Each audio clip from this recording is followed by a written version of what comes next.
Your local time, everyone. This is Audrey Tang. This Pride Month, I'm delighted to be invited by Asian Society, Philippines, to present and listen to various voices that provide presentation in various fields such as policy, leadership, culture, media, and health.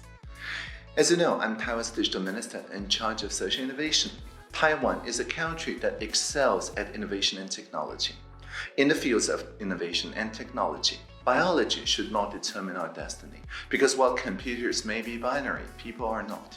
In fact, I believe that gender diversity brings new thinking and fosters better opportunities that lead to innovative breakthrough. When I was embarking in the digital world, computers never asked my gender or my age. I'm also very proud to say that Taiwan is known for being one of the most LGBTQIA+ friendly countries. The first Taiwan Pride Parade was held in 2003, with the number of participants increasing every year. Eventually, in May 2019, Taiwan became the first in Asia to legalize marriage equality, embracing diversity and inclusion in the process. As of last year, more than 4,000 same-sex couples have completed marriage registration. Most important of all, Taiwan is a country of freedom and democracy, striving to fulfill the global goals, specifically SDG 5, gender equality. Even when we are facing with the global crisis of pandemic, for example, last year during mass rationing, a boy called hotline for pandemic questions 1922, saying that he was ashamed of wearing pink medical masks to school because all the boys in his class had blue ones. In response, the very next day, all the officials in the daily pandemic update press conference wore pink masks, sending a message that there are no assigned colors for genders and that everyone should be able to wear any color they'd like to wear. Biology does not determine destiny. Let's work together toward a shared future for all, a future that celebrates diversity and inclusion for all. Thank you, live long and prosper.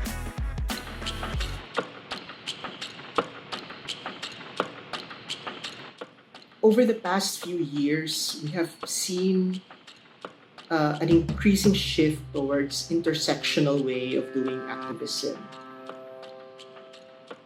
Our issues are becoming more complex. We are also recognizing that even within the LGBTIQ communities or movements, there are different levels of privilege and marginalization, and that we are being more conscious about our privileges.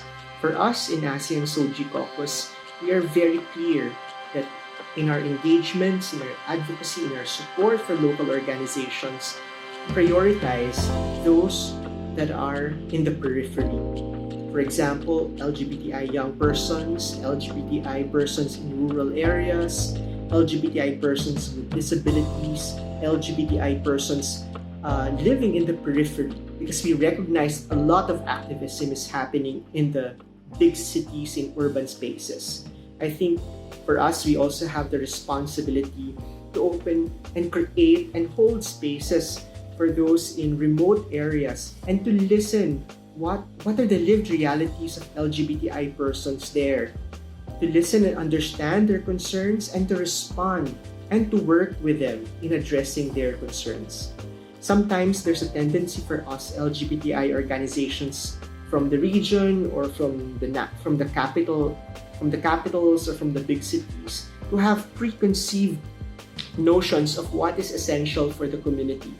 But the needs of LGBTI persons in marginalized contexts may be different.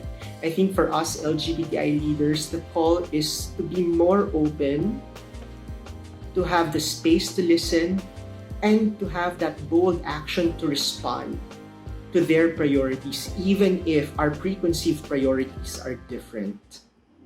I'd also like to talk about the community. I think what is amazing about being part of the LGBTIQ communities or movements is there's a certain openness towards diverse, innovative, and creative approaches to doing activism. I come from other groups like mainstream human rights organizations and social development organizations, and I'm a bit displeased because we operate in a robotic way. There's a certain set of formula that we have to follow. But within the community, there's openness towards different ways of working, appreciating artistic and cultural ways of doing advocacy. We recognize that artists and cultural workers are also part of our movement, and that they also have a different way of articulating issues, a different way of touching minds and hearts that perhaps policy-oriented activists would do differently. So I think the acceptance of diverse, creative, and artistic ways of working is very evident in our communities. And I wish to thank the Asia Society for creating this platform to enable LGBTIQ activists and leaders to talk about their visions for activism. So happy Pride Month.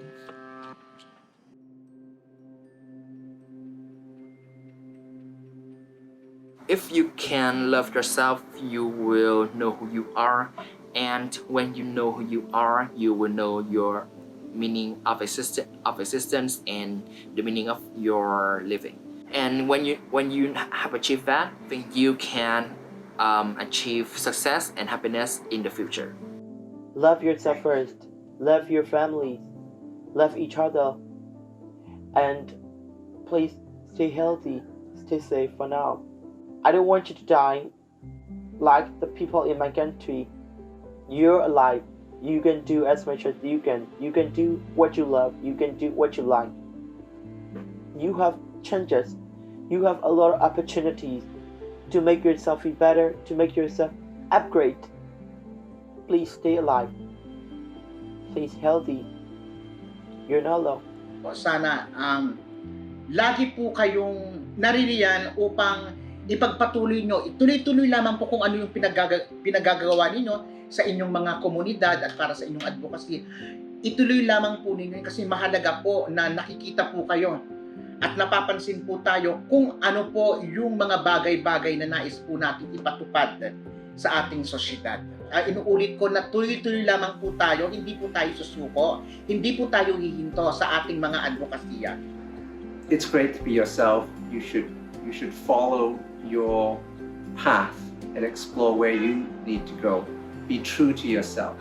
Let people know that we exist, that we're real, we're people, and that it is possible to be transgender and to live a full and good life. So on this Pride Month, I wish everybody the best. I hope you find your true self. I think it's important for LGBTQ people and issues to appear in the media, particularly in Asia. I used to think that didn't matter and that it was more comfortable to live under the radar without a lot of overt discrimination, which you can do in places like Thailand and Japan. But I've come to realize how isolating that can be, and also that LGBTQ people will never get equal rights or treatment with our heterosexual peers if nobody thinks we exist. So it's good for folks to know we do. In these hard situations, building solidarity is very, very important.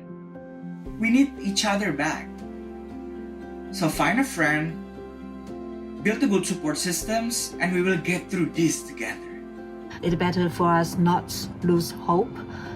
Let's continue to work together to fight back against this virus as what we had been fighting against those discrimination and violence targeted on us and also our people. I hope we can be in solidarity, stay strong, and happy Pride. Life is full of up and down, good and bad. This is life, just is more drastic in these 2 years, but everything will be fine.